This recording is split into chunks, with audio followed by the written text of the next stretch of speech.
She's too unstable to be around patients, my mother said into the block party microphone, and 36 people on Maple Crest Drive went quiet.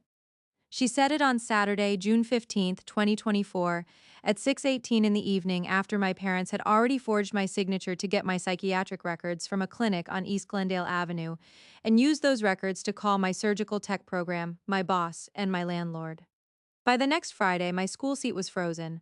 I lost a $3,200 deposit, and my manager at North Valley Dental cut 11 hours off my schedule because he said he did not want any surprises.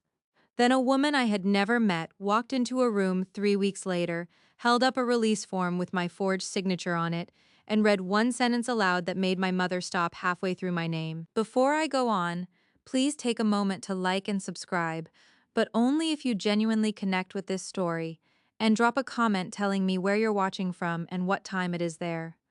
I always love seeing where you're all listening from. My name is Jamie Ellen Mercer. I'm 24 years old. Now let me take you back to Glendale, Arizona on Saturday, June 15th, 2024. My parents lived 3 streets over from me in a neighborhood called Sierra Verde, one of those places where everybody knows which Labrador belongs to which family and which garage refrigerator has the good drinks. The block party happened every summer after school let out. Folding tables, aluminum trays from a barbecue place on Bethany Home Road. Chalk on the pavement. Somebody's cousin always brought a speaker too big for the street. That year, the air smelled like charcoal, citronella, and cut grass, and somebody's little boy kept throwing a red rubber ball against the same streetlight until I thought I would lose my mind. I had not wanted to go. My mother, Karen Mercer, texted me at 10:12 that morning and said, "Please attend for 1 hour. Your father has already told the neighbors you will be there." That was how she spoke when she wanted obedience to sound like logistics. My father, Daniel Mercer, did not text. He sent a thumbs up. He always let my mother carry the cleaner blade. At that point, I already knew something was wrong. Not everything. Just enough to feel it. 3 days earlier, on Wednesday, June 12th at 2:37 in the afternoon, I got an email from Desert Canyon Surgical Institute saying my fall placement was temporarily delayed pending clarification of health-related concerns. I read that sentence in the break room at work while a Keurig hissed and somebody had left tuna salad in the fridge too long. I had paid a $3,200 deposit for that program in May. I had worked extra shifts, skipped a friend's trip to San Diego, and sold a little gold bracelet my grandmother left me just to make that deadline. The deposit was non-refundable after June 1st. I called the program office 6 minutes later. The coordinator, Paula Sykes, answered on the fourth ring. She had that careful administrative voice people use when they know they are saying something ugly but think professionalism makes it harmless. "Jamie, we received concerning information regarding your ability to safely continue in a clinical environment." "What information?" "I am not at liberty to discuss the source in depth." "Then tell me the category." There was a pause. I could hear her keyboard. "Psychiatric instability with recent treatment history." I remember looking down at my scrub pants and seeing a little white streak of fluoride polish on the thigh. "Such a stupid detail, I can still see it," I said. "Who told you that?" she said. "A family member expressed concern and referenced records." That was the moment my body understood before my mind did. Not panic. The colder thing. The thing that feels like somebody has opened a door behind you in winter. I had been seeing a therapist and a psychiatric nurse practitioner since the year before for anxiety after a car accident on Northern Avenue. Nothing dramatic, no hospitalization, no danger to anybody. I was careful with it because I lived in a family where privacy was treated like guilt. If my mother knew a thing, she believed she owned the right to repeat it in polished language until it stopped belonging to you. I left the break room, sat in my car, and called my clinic. The clinic was Copper Willow Behavioral Health, small office, Suite 214, East Glendale Avenue, above a tax place and next to a nail salon that always smelled like acetone and orange lotion. The records line transferred me to a woman named Monica Ruiz. "Can you tell me if anyone has requested my records?" I asked. She asked me to verify my date of birth, the last 4 digits of my social, and my address.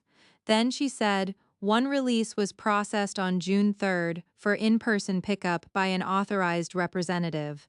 I sat very still. I did not authorize an authorized representative. Another pause. Keyboard. Then, the form has your signature. Can you email it to me right now? She hesitated. I can send a copy to the email we have on file. Do that, she did. At 3:15, while the air conditioner in my Corolla rattled like it was swallowing screws, I opened a PDF and looked at my own name written by somebody who thought they knew how I signed things. It was almost good. Not good enough. The J had too much curve in it. The Y dropped too low. They had copied my old learner's permit signature from when I was 19, and still trying to make my name look older. Under authorized pickup, the line said, Karen D. Mercer. Relationship, mother, driver's license verified. I stared at that page for a full minute. Then I called my mother. She answered on the second ring and said, Jamie, I am at Sprouts, make this quick. Did you sign my name and pick up my medical records? She let half a breath out, not shock, not confusion, a tiny sound of irritation that I had made her handle this in public. We did what was necessary. Your father was there. Did you forge my signature? You're being theatrical. We needed information because you have not been honest. I said. You stole my records, she said, very calm. No, Jamie, we obtained access to documents that affect the safety of others. You want to work around patients. You do not get to keep secrets when those secrets could hurt people. I hung up. I did not scream. I did not drive over there. Instead, I screenshotted the call log, saved the PDF, emailed it to a second account, and started a folder on my laptop called June. That is how I fight now. Quiet first, paper first. If you have ever had that moment where you know everything is about to change, you know the first instinct is to explain yourself to the wrong people, to make one desperate call and hope somebody decent will appear in the middle of it. I did not do that. I knew my parents too well, and what I found next made it very clear this was not just about humiliation. It was about damage, real damage. Before I go on, if this kind of story hits somewhere familiar for you, like and subscribe. It helps more than you think. Now, let me take you back to Thursday, June 13th at 9:10 in the morning. I was at North Valley Dental on West Union Hills Drive, standing at the front desk with the smell of mint polish and disinfectant in the air, when my office manager, Trent Halpern, asked if I had a minute to talk in private. Trent was 39, wore square glasses, and always looked like he had just remembered an unpaid bill. He brought me into his office and shut the door too gently. We got a concerning call yesterday, he said. From who? A woman identifying herself as your mother. Of course, he folded his hands. She said you had some serious recent mental health issues, and that if we had you around instruments or patients without supervision, we'd be taking a risk. I looked at him. And you believed her enough to call me in here. I believed it enough to ask. Did she say where she got that information? She said she had medical documentation. There it was again. Not concern, authority. I asked him if he recorded incoming calls. He said no, but the front desk software logged the time and incoming number. I asked him to pull it up. He turned the monitor slightly. Wednesday, June 12th, 12:41 p.m., incoming call. 6 minutes long. The number was my parents' landline on West Harmont Drive, the same number they still kept because my mother liked the look of being the kind of person who had a landline. Email me a screenshot, I said. He blinked. Jamie, please email me the screenshot. He did. Then he said the part I had not prepared for. For now, I'm reducing your chairside hours until this is clarified. By how much? Probably 10 to 12 a week.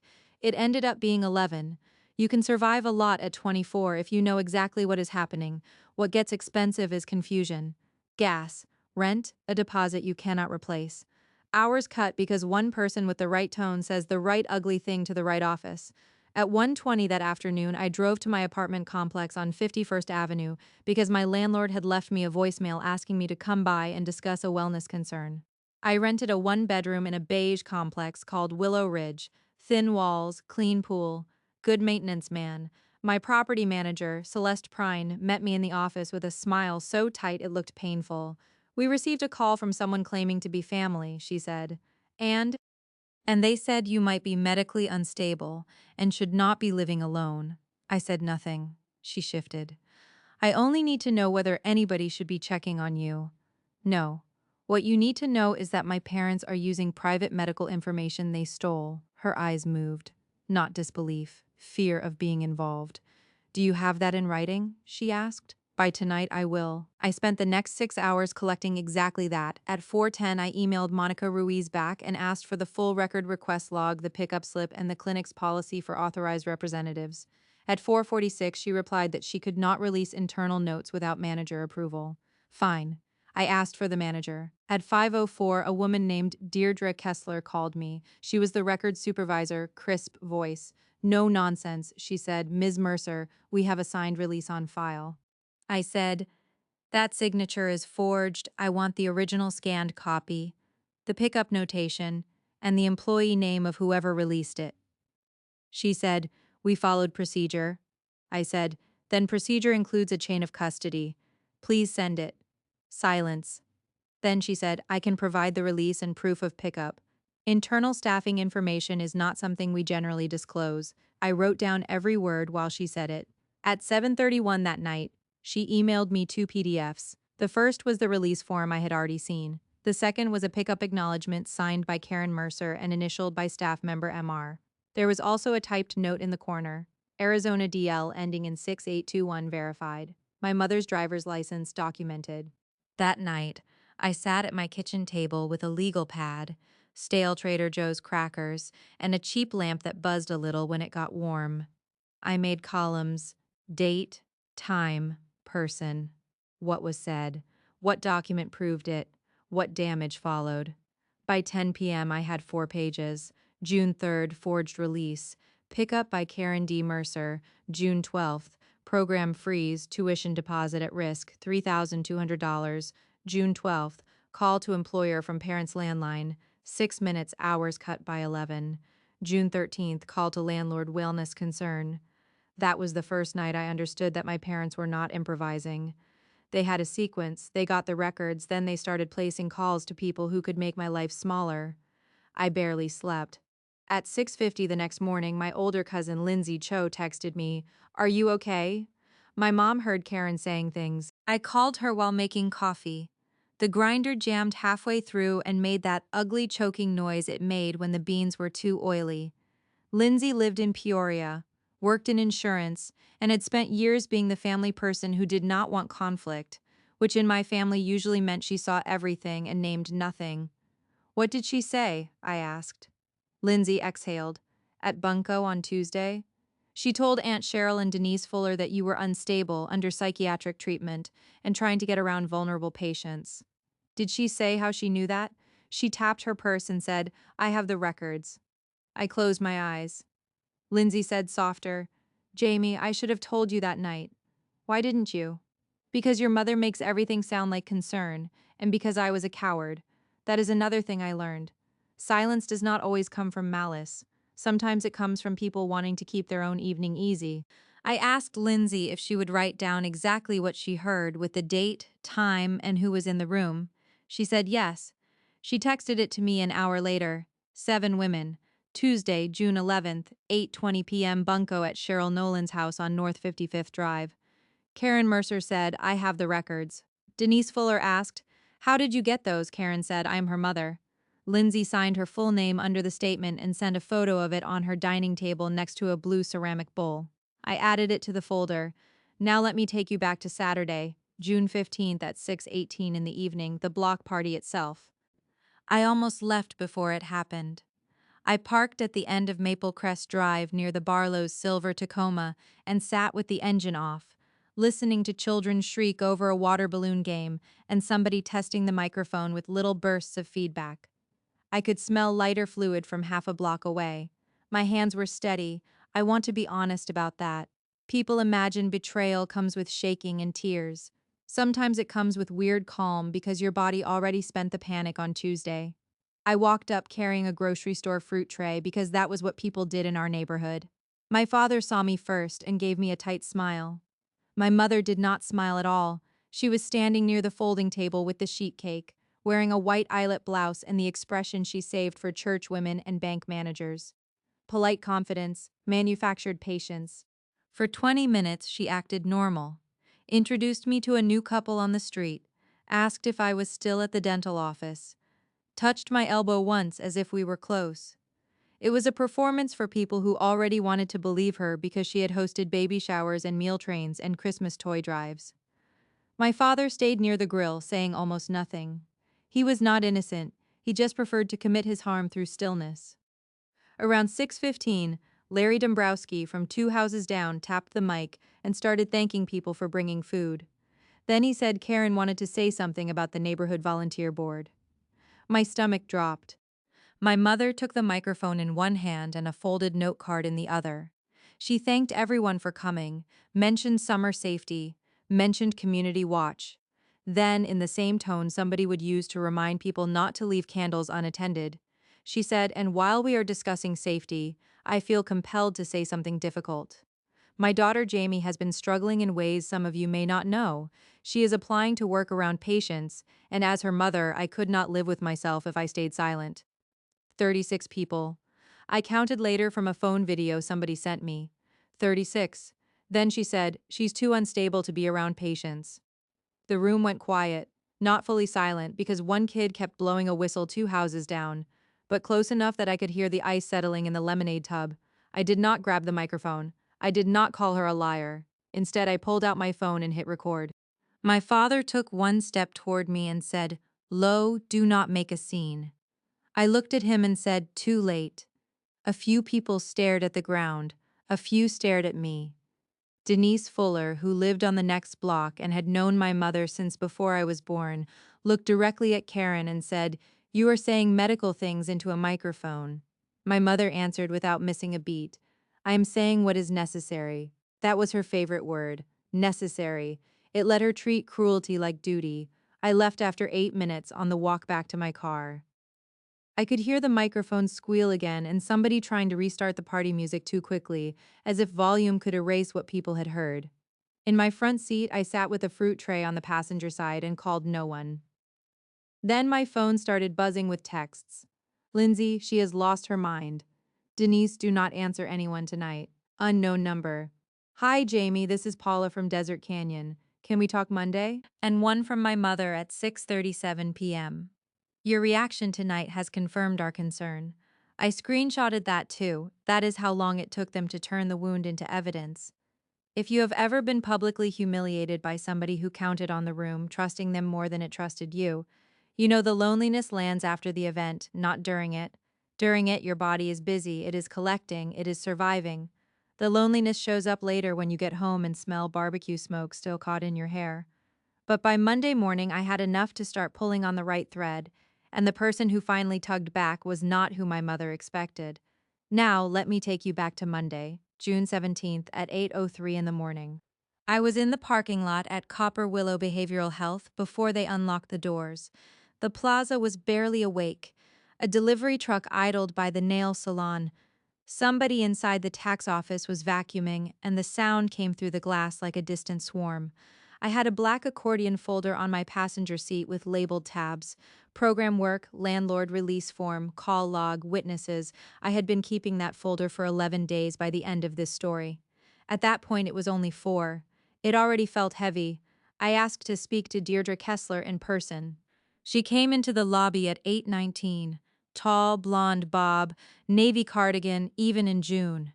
She looked at me like I was an interruption she intended to finish quickly. I handed her a printed page showing my work timesheet from June 3rd. I had clocked in at North Valley Dental at 8:58 a.m. and clocked out at 5:11 p.m. The release form said I had signed in person at the clinic front desk at 10:14 a.m. the same day. "I was at work on the other side of the city," I said. "So either your clinic accepted a forged release, or you think I can teleport." She did not smile. She said, "Signatures can vary." I pulled out a copy of my lease, my driver's license renewal receipt from April, and my direct deposit authorization from work. 4 versions of my signature, then the forged one. "They do not vary that much." She looked down longer this time. Then she said something that mattered. "I did not process this personally. Who did?" "I cannot discuss staff matters in the lobby." Then discuss the document. "Who released my records to Karen Mercer?" She exhaled. "Monica Ruiz did the front counter handoff." "And who approved the release?" That pause again. "Front desk coordinator Tessa Boone scanned it in." I wrote both names down in front of her, deliberately. Then I said, "I want the pickup camera footage." Her posture changed. Finally, slightly, "We do not keep lobby footage long." "How long?" 30 days. Good. Today is June 17th. Pull June 3rd. She said she would look into it. I said, please email me by noon confirming whether the footage still exists. Then I left before she could give me another polished wall. At 10:26, my phone rang while I was at the laundromat on West Cactus Road because adulthood is still adulthood even when your life is on fire.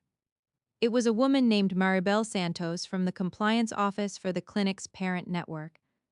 Calm voice, soft New Mexico accent. She said Deirdre had forwarded my concern for review. I said my concern is not abstract. My parents forged my signature, got my psychiatric records, and used them to interfere with my job and school. She was quiet for 2 full seconds, then she said, "Can you send me everything?" I said, "Already ready." I emailed her 14 attachments in under 4 minutes.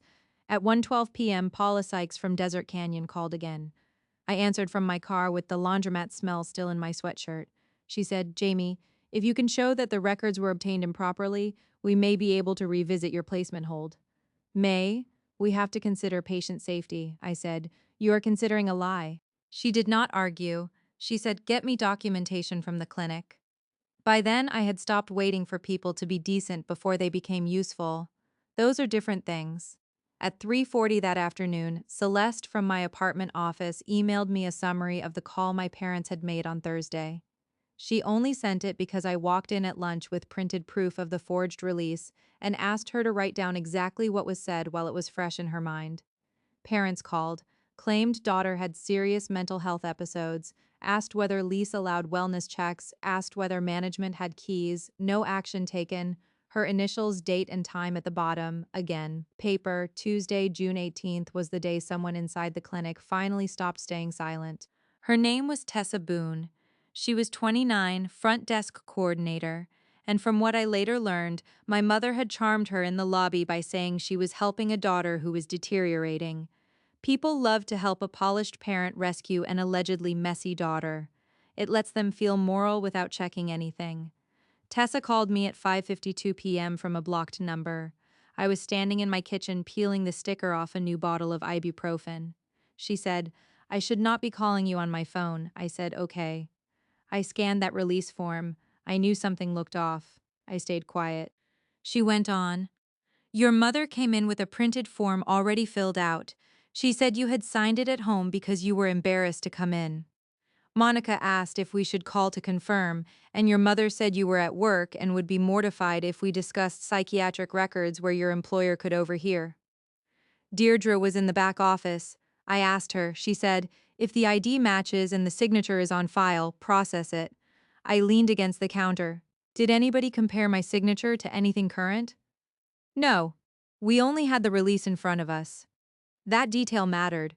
It meant the clinic had not verified anything beyond my mother's confidence. Tessa kept talking, words coming faster now that she had started. "I also remember your father because he kept standing near the water cooler watching the door. Your mother signed the pickup slip at 10:29. Monica released a packet, maybe 30 pages. I thought about it all weekend after your complaint came in. Will you put that in writing?" A long pause. Then, "If compliance asks me, I will tell the truth." I wrote down the entire call after we hung up. 5 pages in my notebook. Time, approximate wording, everything. The next morning, Wednesday, June 19th, Maribel Santos from Compliance called me back and asked if I could come in Friday for a meeting with clinic administration. I said yes before she finished the sentence. Then my mother escalated again. At 11:14 a.m., my boss Trent called me into his office a second time. He looked irritated now, not cautious. "Your mother sent an email," he said. He turned his monitor. Subject line, patient safety concern, from Karen Mercer at some ancient Hotmail account she's still used for neighborhood things. Attached was a scan page from my clinic records. My actual diagnosis code, my medication dosage, my appointment dates.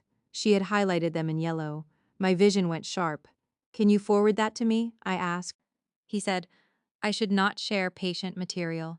"It is my material." He knew I was right. He forwarded it at 11:17. 3 minutes later, I emailed the screenshot and forwarded email to Maribel Santos, copied Deirdre Kessler, and added one sentence. These are the records your office handed to my mother on a forged release. She is now distributing them to my employer. At 11:59, Maribel replied, "Please preserve everything. Do not contact your parents about this." That was the first time someone in a position that mattered sounded like they understood the scale. If you have ever had somebody use your own private information as a weapon and then act like your pain proves their point, you know how twisted that feels. They hurt you, then point at the bruise as evidence you are fragile. But Friday was coming, and by then the paper trail was so ugly that even people who wanted to stay neutral were running out of places to stand.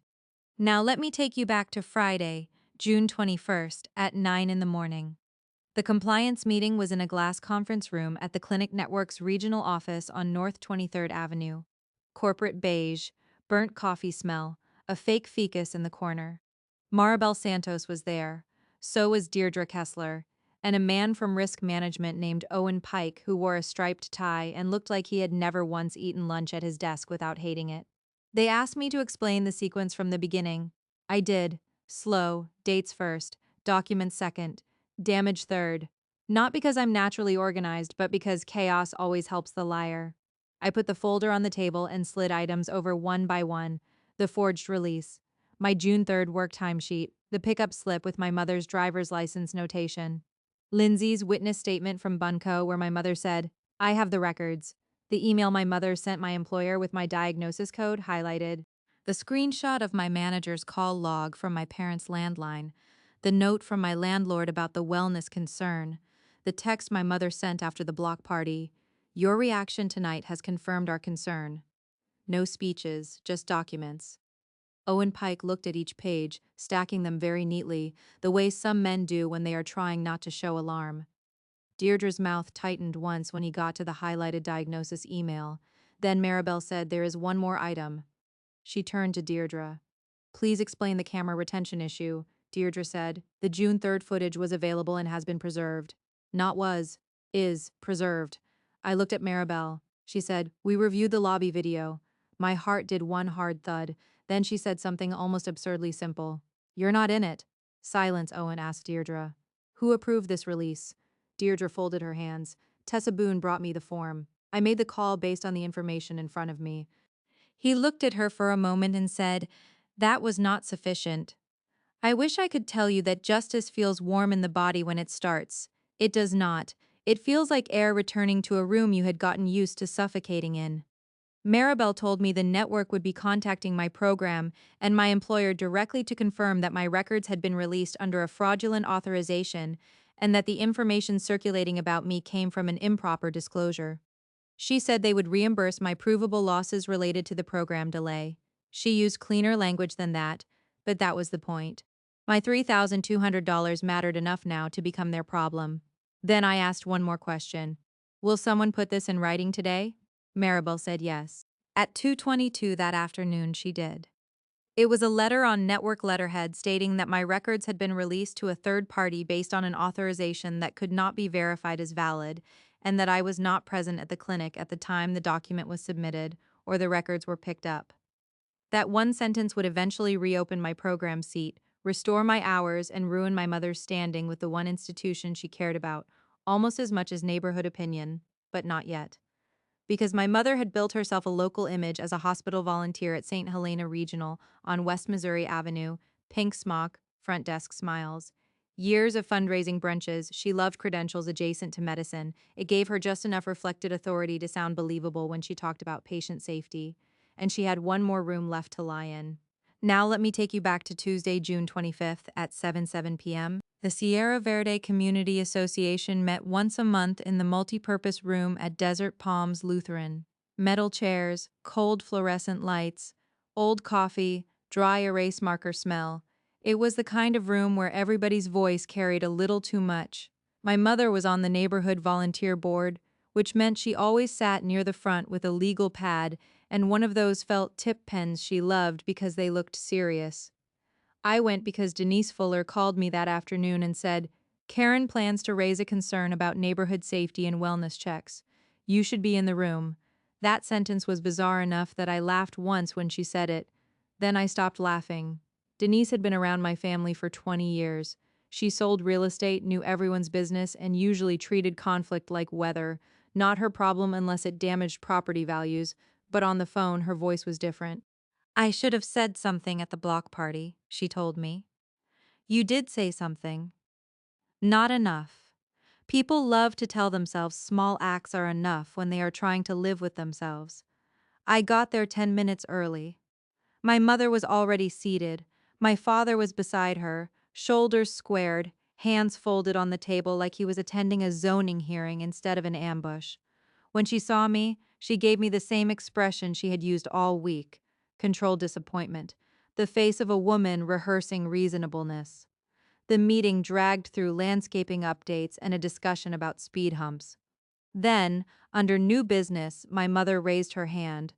I would like to discuss whether our board should have a protocol for residents showing signs of mental instability, particularly when vulnerable neighbors may be affected. There it was, same tactic. New room. A few heads turned toward me immediately. I could hear somebody unwrapping a peppermint in the back. My mother placed one hand on her notepad and said, "This is not personal. This is about community responsibility." Denise, seated 2 rows back, made a small, disgusted sound. Then the side door opened. A woman I had never met walked in carrying a slim navy folder and looking mildly annoyed to be late. Mid-40s maybe, dark hair pulled back, clinic badge clipped to her blouse. She spoke to the association president, a retired accountant named George Leland, in a whisper. He frowned, nodded, and handed her the microphone. She said, "I am Maribel Santos with Copper Willow Behavioral Health Compliance. I apologize for the interruption. I was told statements were being made here regarding a records matter involving Ms. Jamie Mercer, and I need to correct the record." The room changed shape in 1 second, 30 people leaning toward one point. My mother stood halfway, not fully, and said, "This is inappropriate." Maribel did not look at her. She opened the Navy folder and read from one page.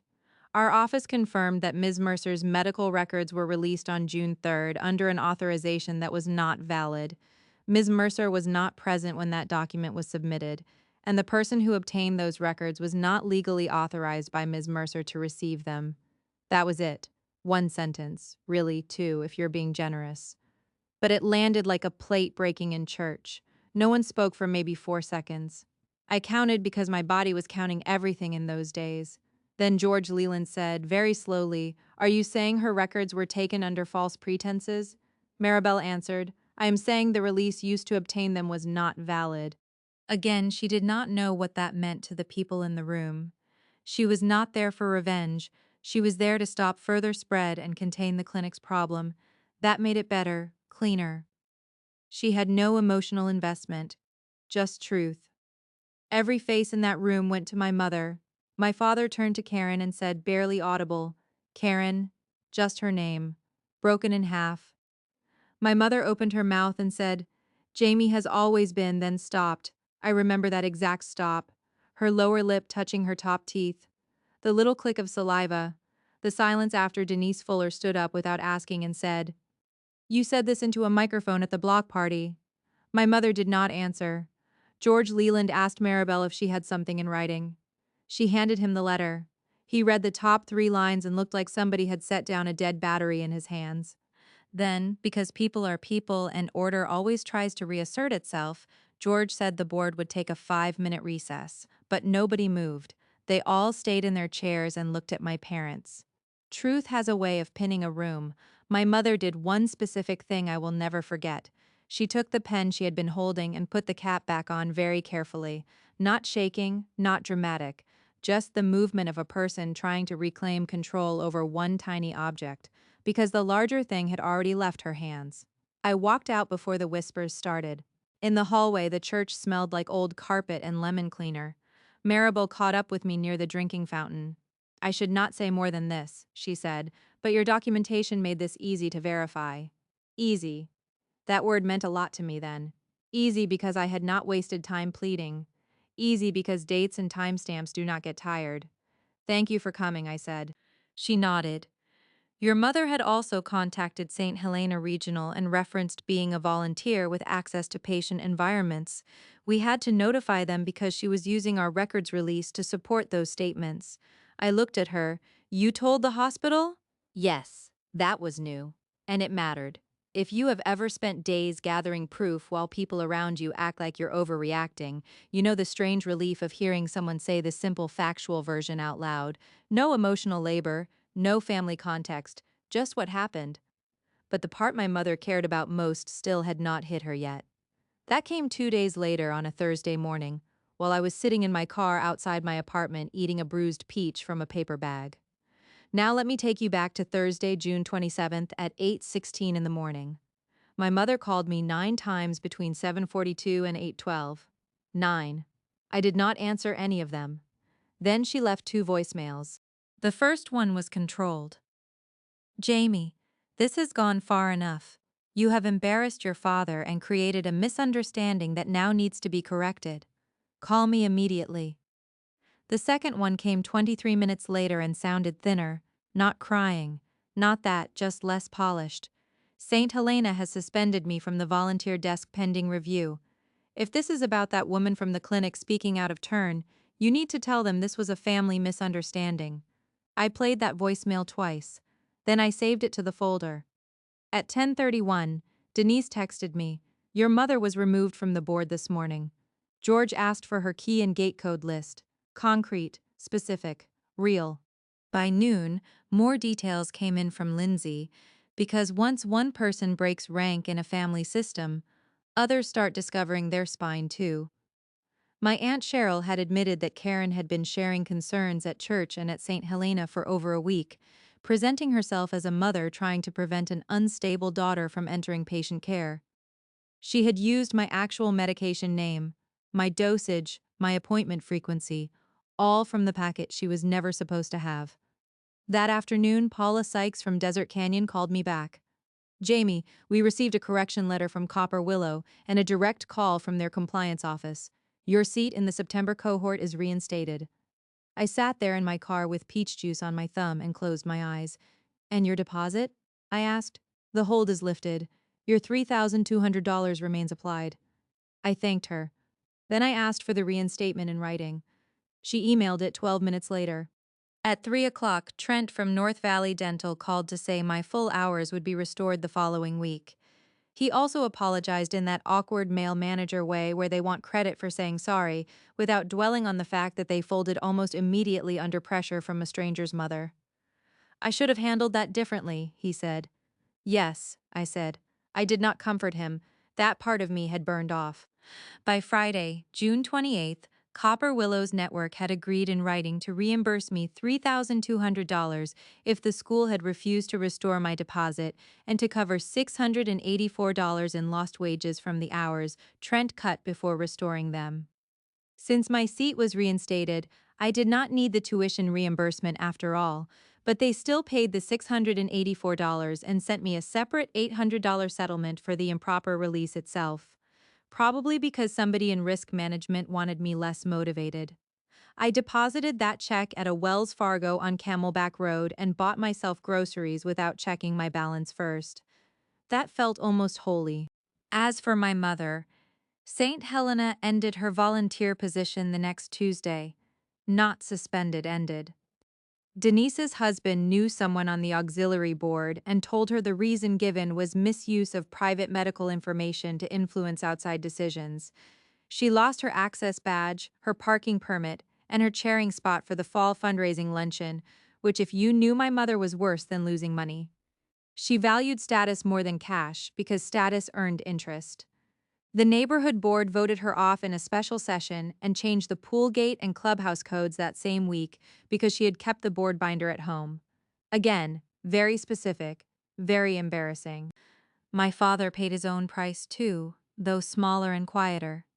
He had a part-time bookkeeping arrangement for the homeowners association. Nothing glamorous, but he liked being trusted with numbers and budgets. George Leland removed him from that role to avoid appearance issues. He lost $900 a month and the audience he had enjoyed pretending not to need. They called me together on Sunday, June 30th, at 4:20 p.m. I know the time because my oven was preheating for frozen lasagna and the little digital clock blinked when the power dipped. I put them on speaker and set my phone on the counter. My mother began with, "This has become disproportionate. Of course she did. I said, "You forged my signature, took my records, sent them to my boss, and tried to destroy my program seat." She said, "We acted out of concern." My father said, "You could end this by telling people there was confusion." I leaned against the sink and looked at the dish towel hanging crooked from the handle. It had lemons on it. I remember thinking I hated that towel. There was no confusion, I said. There was paperwork. Silence. Then my mother said one more thing that made me certain there was nothing left to save. "If you had been more transparent with us, none of this would have been necessary." Necessary, again, even then. Even after the clinic, the board, the hospital, the school, she still wanted the language to hold. I said, "Do not call me unless it is to tell me where the remaining copies are." She said, "There are no remaining copies." I did not believe her, so I handled it another way. The next morning, I sent a certified letter to both of them, to my Aunt Cheryl and to my cousin Lindsay, because families leak through whoever still thinks they are helping. The letter listed every document in my possession and stated that any further sharing of my records, in full or in part, would be added to the existing compliance investigation. Plain language, no drama, nothing fancy, just enough to make the risk feel real. That stopped the spread, at least overtly. Because this is the part I need to be honest about. Winning does not put the privacy back where it was. It does not unknot your body in grocery stores when you see someone from the neighborhood. It does not give you back the exact version of yourself that existed before your mother said your diagnosis into the world like she was announcing a raffle winner. I started the surgical tech program in September anyway. First day, 6:45 a.m. Scrub still stiff from the package. Coffee too hot. Hands steady. I kept my head down and did the work. By November, I was top 5 in my cohort on practical scores. By January, I could set up a sterile field in under 6 minutes flat. Precision became its own form of peace. I moved in February of the next year to a small apartment in Tempe near McClintock Drive. Different city, longer commute, better walls. I did not give my parents the address. My mail forwarding form went to a P.O. box first. My emergency contact became my friend Nora Patel from school, not family. My mother found out through somebody eventually because she always found out through somebody, but by then it did not matter. Distance is easier to keep when you stop explaining why you need it. Lindsay and I still talk, not every day enough. She apologized more than once, and after a while I told her to stop repeating it and just keep being different. Denise still texts me neighborhood updates 3 times a year, as if she is a war correspondent in a suburban cardigan. Last Christmas, she wrote, "Karen is furious they moved the luncheon to another chairperson." I wrote back, "I hope she recovers." As for Copper Willow, Maribel sent me one final letter in August confirming the clinic had taken corrective personnel action. Tessa Boone kept her job. Monica Ruiz did not. Deirdre Kessler was removed from records oversight. Those were their decisions, not mine, but I will not pretend I felt bad reading them. Somebody had treated my file like a favor to a confident mother. That kind of thing keeps happening until it costs the right people something.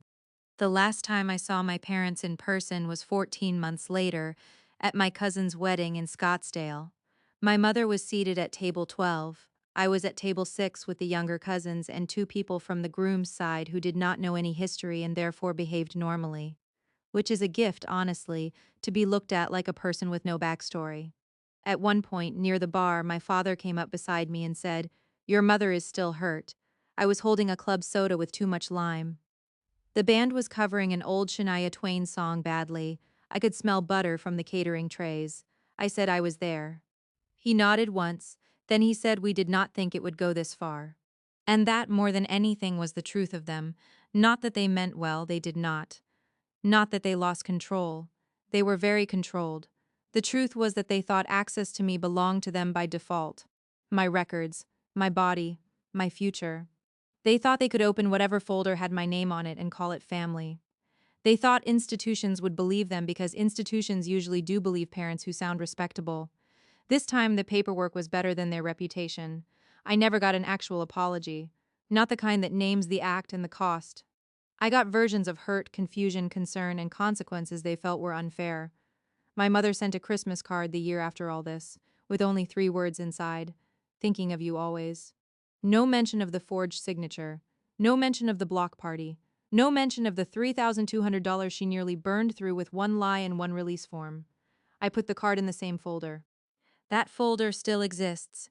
Black accordion, 12 tabs, a little cracked now at the corners. Sometimes I think about throwing it out. Then I remember how easy it was for them to say necessary. How easy it was for rooms full of people to let that word carry more weight than my actual life, until a woman from compliance walked in and read one sentence in a tired, professional voice. Truth does not always arrive dramatically. Sometimes it comes with a badge, a folder, and no idea it is about to end a family myth. And if you're in something like this right now, if somebody older and louder and more polished is trying to turn your private life into their evidence against you, document first. Dates, screenshots, names, voicemails. Do not waste your strongest facts in the weakest room. Save them for the room that can actually cost the right person something. That is what I did. My mother lost her hospital volunteer role, her neighborhood board seat, and the image she had spent 9 years building. My father lost his board bookkeeping position and the quiet respect that came with it. I got my program seat back, my hours back, $684 in lost wages, and a life they no longer get to narrate for me. I won, but I do not call it healing every day. Some days it is just distance, some days it is paperwork, some days it is a locked file cabinet in my own apartment, and the very deep peace of knowing no one gets in without my signature now.